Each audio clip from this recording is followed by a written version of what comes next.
All right, guys, most exciting time of the year for me. I just arrived down south, and we're gonna get through this pretty quick because we got maybe an hour of light left here, and we're gonna go out and try and catch some big spotted bass on Lake Lanier. It's one of my favorite lakes in the south, and yeah, it's gonna be, I've had the boat in the water once just to kind of test everything. Everything worked great, and I'm gonna go through it and just sort of show everybody how I have my 2025 tournament rig set up. So this is a Lund 2075 Pro V Bass. So same boat that this is going to be, I think, eighth or ninth season running these boats, and it's my office. I'm comfortable in it, and you know, it's served me well over the last, you know, however many years. So I love this thing. Not a whole lot of change from the last couple of years, pretty similar setup, but yeah, we're gonna go through everything. The guys up at Hennessy Outdoors rigged all the electronics and did a real nice job getting all that rigged up over the past few days, so that's a real treat. You know, back in the day I used to be able to do it all myself with help from a few buddies, and like it's over my head now, just, you know, how important it is to have good power to all the screens, and just make sure everything's working properly. We get, especially for me, you know, I'm 20 plus hours from home now. I don't want to be having to mess with anything or fix anything. I want to go fishing. So I think everyone watching this can, you know, feels the same way. So these guys that are, you know, there's quite a few professional boat riggers out there now, and like I said, the guys at Hennessy Outdoors, pleasure having them do this stuff. So up at the front, Minn Kota Ultrex Quest. This is going to be season 3 on this trolling motor, and I love it. Big heavy duty bracket, you know, brushless, so it's real quiet, lots of juice. I don't know. I've been in boats with all the other trolling motors out there, and I love this thing. I wouldn't have any other one on my boat. Mega 360. You know, with forward sonar now, it kind of, you know, these probably aren't as popular, as important as they were several years ago, but like, helps me catch a lot of fish throughout the year. You know, you can see cover and structure, rock, grass edges, brush piles, all that stuff on here. So that's just mandatory equipment. I've used it for years. Forward sonar, we're going with the new Mega Live 2 this year. Got to use it over in Australia for like 10 days pretty hard in November, and it's a big upgrade from the original version of Mega Live. I've been happy with it, and we're gonna give it a go. You know, I used it the other day. I could see a jerkbait out at 80-90 feet and watch it for the whole cast, so that's good enough for me. Hydrowave's on there again this year. I didn't have it the last couple of years, and you know, just like it kind of got where I just didn't have a ton of room up at the front of the boat for everything that you necessarily want to put on there, but we got it on there this year. I just feel like there's those times when you're I do a lot of fishing offshore and looking for schools and pelagic fish, and sometimes just I get those days and see fish that are hard to catch and don't want to bite, and I'm hoping that there's going to be days throughout the season where that just triggers an extra bite or two for me. I played around with it a little bit ice fishing for lake trout around home, and it's using it in a, you know, in a quiet environment, you know, under the ice, and I've seen it where it like pulls these fish right up to your hole where the noise is coming from. So obviously they can hear it from a lot farther away than you think they can, and yeah, I'm excited to sort of play around with it. Bassmaster this year limited us to, we can get 55 inches of screen. So I've had 3 units on the front of the boat before. I prefer 2 just for, you know, not gassing all your battery power, but we're running 2 Apex 13 Hummingbirds. So that's sort of the Cadillac screen. And I'm gonna have one dedicated to the Mega Live and one dedicated to 360 and mapping. And you know, I can get the 2D going on that thing as well if I want to get on top of some fish. And you know, there's obviously more events popping up that don't allow forward sonar. So you know, I fished one last year, so that's set up to use the 2D if I want to take that off. On the boat itself, not a ton of changes this year. This is the second year in a row I've had the padded deck up front, and for me, I don't really use a butt seat up here unless it's like really rough, so I enjoy the padded deck. It's nice on the feet, nice on the knees and legs and back at the end of the day, for sure. As far as, you know, past tours, boat tours, I mean, we'll show you inside all the massive storage in these compartments, but I can put like 25 rods in the center rod box. I keep a lot of my tackle in here, life jackets, rain gear, a little more tackle over there. I keep a lot of my soft plastics up in this one. That box is open right now. I'll find stuff to put in there, don't worry, we got a cooler. Going towards the back here, we do have a new addition. I got one of these precision sonar leashes on this year. Wes Logan, fellow Elite Series competitor, he's a good friend of mine, and he hit something last year at Lake Champlain, floating out in the middle of the lake, and knocked the motor off his boat. And this thing prevented the motor from coming in the boat, or it could have been really bad for him. So I know there's just about all of us on the Elite Series this year. You're going to see these on there. It's just a real good safety thing, something that you know, small investment, but heaven forbid you hit something, and you know, it's just going to keep the motor on the back, not in the boat where you don't want it. But talons, these are 12 footers.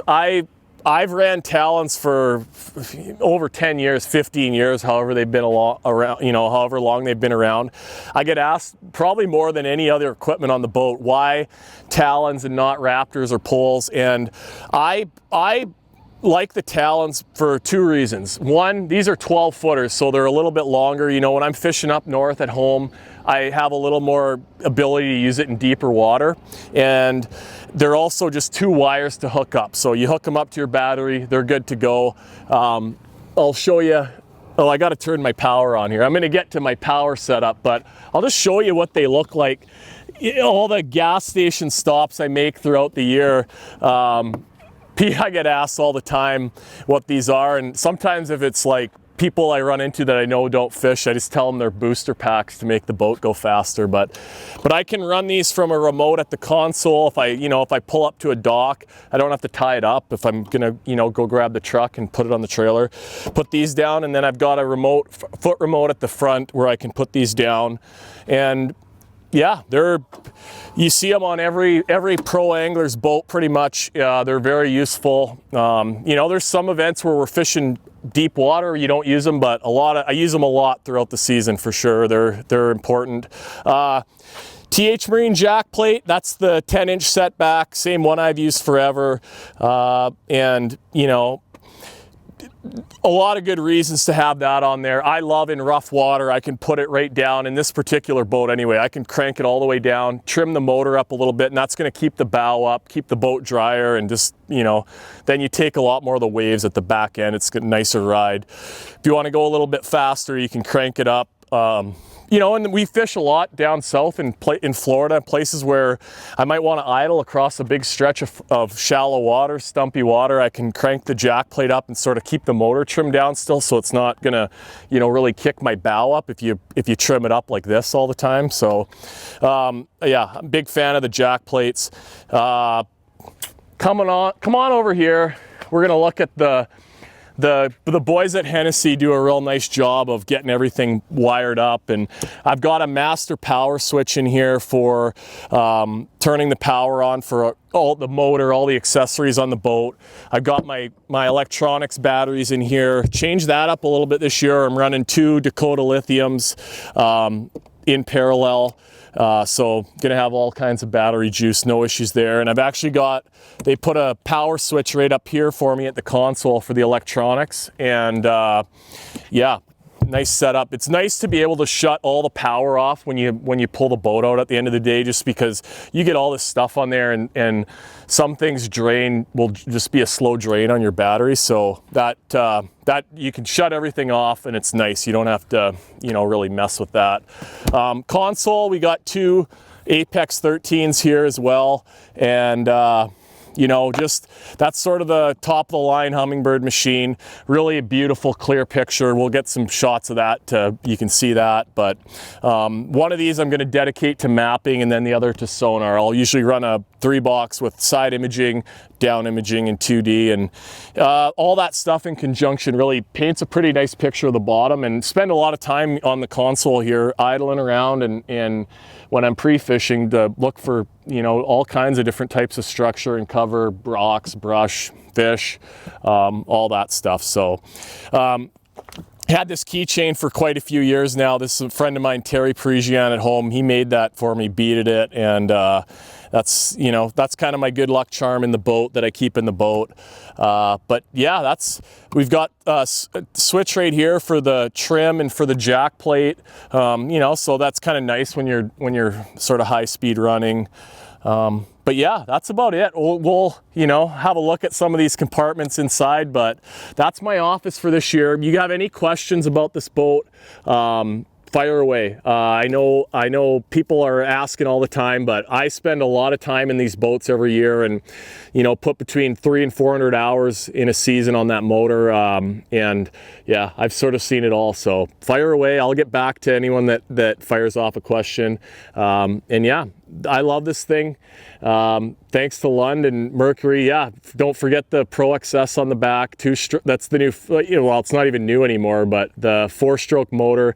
The greatest thing about that, obviously, like, they're super bulletproof. I've never have any issues with those motors, but it's so nice not having to mess with oil anymore. My dad bought my boat from last year, and he had, you know, an older one of mine with the old 2-stroke on there, and I'm so happy for him to not have to, you know, mess with putting oil in the boat every couple trips. So but yeah, it's the dream machine for me. I love this thing. Oh, one last thing, AquaView. So I carry an AquaView underwater camera with me all the time, and they've got a new, and this has been around for a few years, but now we've got the Micro Revolution. So this is a small camera. I don't have it all set up yet, but basically I can plug this into the back of these Humminbird machines, and you can do it with any of the brands as long as they have the USB in or out, which pretty well all of them do now.